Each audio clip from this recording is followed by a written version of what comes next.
Welcome to the Darkling Cast channel. Welcome back, everyone. Have you ever felt that magnetic pull of a classic detective story? Oh yeah, definitely. You know the one I mean?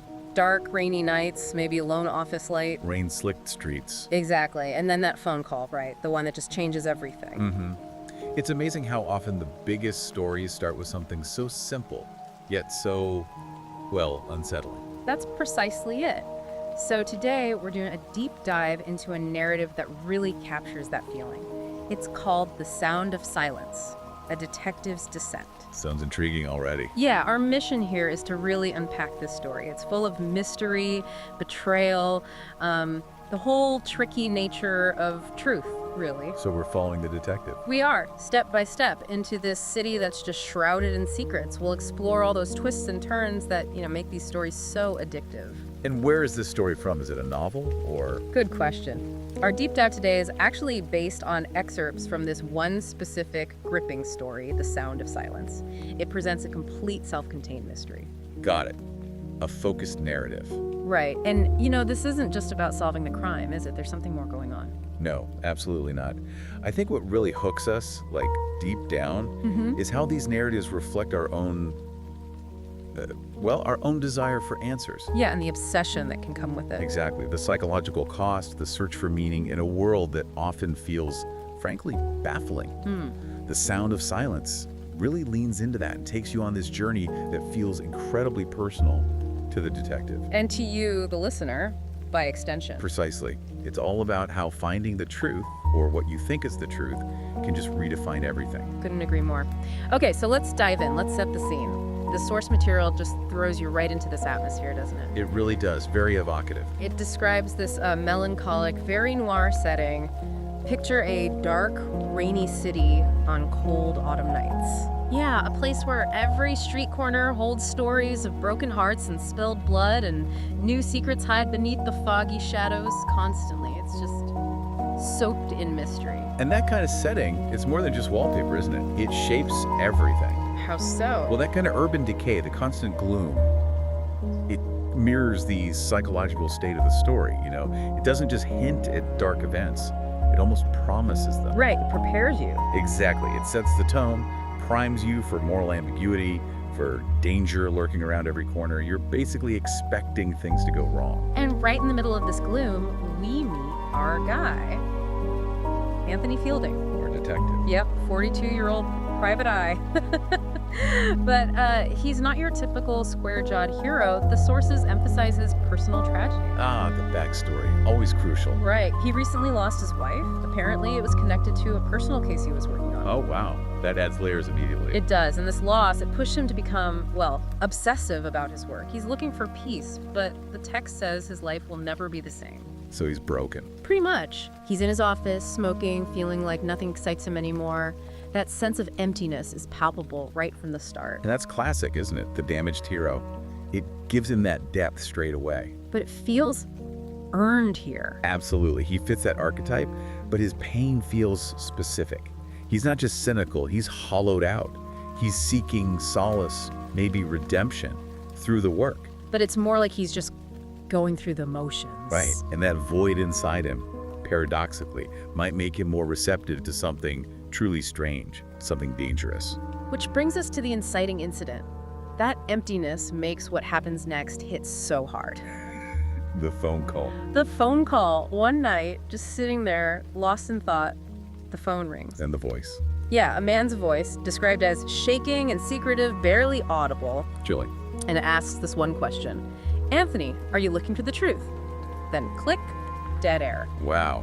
Okay, that's not your average prank call? Not at all. That question, delivered like that, it's brilliant. It cuts right to his core, doesn't it? His identity as a detective. Maybe his reason for still going on after his wife's death. It's like a challenge. Or a dare, yeah. It speaks directly to that emptiness we were talking about. And the source says he knows he shouldn't pursue it, but something urges him on. That conflict is key. It pulls you right in. You're in his shoes, wondering what truth and why is it dangerous. It promises this isn't just going to be a run-of-the-mill case. And he doesn't have to wait long for that promise to materialize. The next day. The very next morning, a woman walks into his office, Margaret Hanson. Okay. The description paints a picture.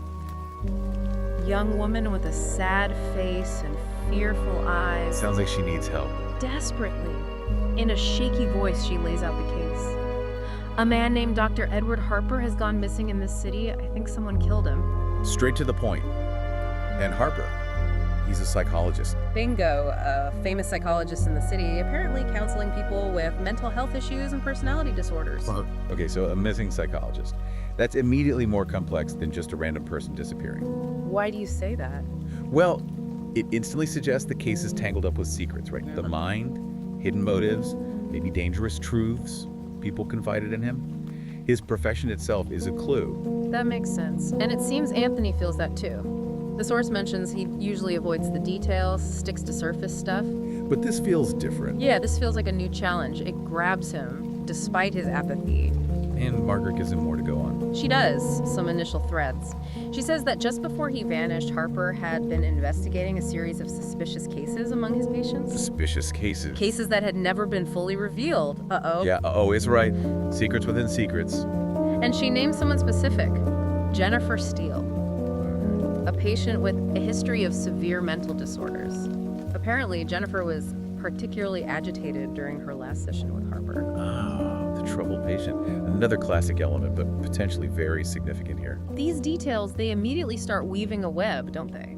Potential motives, suspects. Absolutely. Suspicious cases, never fully revealed, an agitated patient with severe issues.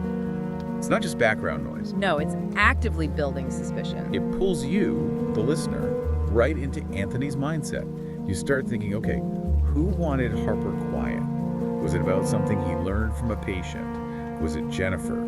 It suggests the reason for his disappearance is deeply personal, maybe explosive. Right, not just some random act. So Anthony starts digging. He looks into those patient files Harper was reviewing. The suspicious ones. Yeah. He finds out Harper had been reviewing a series of complex, dangerous files about his patients, none of which had been fully uncovered. Dangerous files. That ramps things up. It really does. It implies these weren't just standard therapy notes. These were secrets with teeth. Yeah, it tells you a lot about Harper's work, doesn't it? He wasn't just listening, he was investigating, digging into things maybe he shouldn't have. Things people wanted buried. Exactly. It paints him as someone whose professional curiosity might have put a target on his back. He crossed a line from therapist to investigator, maybe. Potentially. And then the investigation hits Jennifer Steele again and finds something unsettling. More than just agitated. Way more. Sources say she'd been acting strangely, okay, but then the kicker, her relationship with Harper was more than just therapeutic. Whoa. Okay. Hold on. Yeah, That's changes things, right? massively. Blurred lines between a therapist and a patient, especially one with severe mental disorders, that's incredibly problematic. It introduces a whole new layer of potential manipulation, maybe abuse. It completely messes with our initial read, doesn't it? Harper the victim, Jennifer the potentially unstable patient. Suddenly it's much murkier. But much more complex. Classic noir territory, that moral gray area. Absolutely. It challenges those easy categories. So Anthony naturally heads over to see Jennifer. Her house sounds creepy. Let me guess. Dark and imposing. You got it. Yeah. Described as an old, dark house without any trace of daylight. Perfect setting for a dark revelation. And she delivers. During their chat, Jennifer basically says everything points to a dangerous web of revenge, lies, and psychological abuse. Okay, she's not holding back. Not at all. And then she adds this. It seems like an elaborate game where Harper was just a pawn. A pawn. Okay, that's huge. Right. That image of her house, all dark and closed off, it really fits with the secret she's holding. And calling Harper a pawn. It implies someone else is pulling the strings. Exactly. A bigger player, an orchestrator. It elevates the whole thing beyond just Harper and his patients. And it makes you wonder, again, why Anthony? Why this game for him, especially given his own past? Is he being manipulated too? Is his vulnerability being used somehow? It suggests a deliberate, calculated setup. Yeah, it feels less random all the time, and the investigation keeps pulling her deeper into that web. More lies uncovered. Oh yeah. The source says each step he takes unravels a bigger lie. And eventually, he finds a name connected to it all. The mastermind. Or closer to it. Seems like it. A wealthy man named Julian Marcus, one of the richest real estate moguls in the city, plays a key role in this mystery. Ah, the powerful tycoon figure. Of course. It widens the scope massively, doesn't it? It totally does. Suddenly, it's not just about personal psychology. It could be about money, power, corruption, Yeah. the kind of stuff a real estate mogul might be involved in, It links the psychological darkness to, like, real-world power dynamics. which is a common trope in these complex crime stories and really effective. It makes the threat feel bigger, more systemic. Okay, but then things get really weird. And circular. How so? Anthony goes to Marcus's mansion, and while he's there, he hears the voice again. The voice from the phone call. No way. Yes, wait, the same anonymous voice from earlier, and it speaks to him calmly. What does it say? This is chilling. It says, "You'll go all the way down this rabbit hole, Anthony, but never believe everything you see." Whoa. Okay, so the voice isn't just a random starting point, it's involved. It's watching him. It feels like a guide, almost. Or manipulator. Or a taunt, yeah. And that warning, never believe everything you see. It's telling him and us that the truth is slippery. Even for a detective like Anthony. Especially for him, maybe. It's setting up the final twist, basically telling you, brace yourself. What you think you know is wrong. It's brilliant, really, undermining everything just before the reveal. Creates maximum doubt and suspense. And the reveal itself, it's doozy. Anthony does the detective work. He manages to uncover the truth, gets Marcus sent to jail. Case closed, right? Sounds like it. But that warning hangs in the air. Exactly, because the truth he uncovers is something he never expected. Which is? Dr. Hopper, the missing psychologist, the apparent victim. Yeah. He was one of the masterminds behind a much larger conspiracy. Get it out! Seriously. Seriously. The victim was pulling the strings. Or some of them, anyway. Wow. Okay, that's a gut punch. It flips the entire narrative. Completely turns it inside out. That's the ultimate betrayal in a story like this, isn't it? The person you were trying to find justice for was actually part of the problem.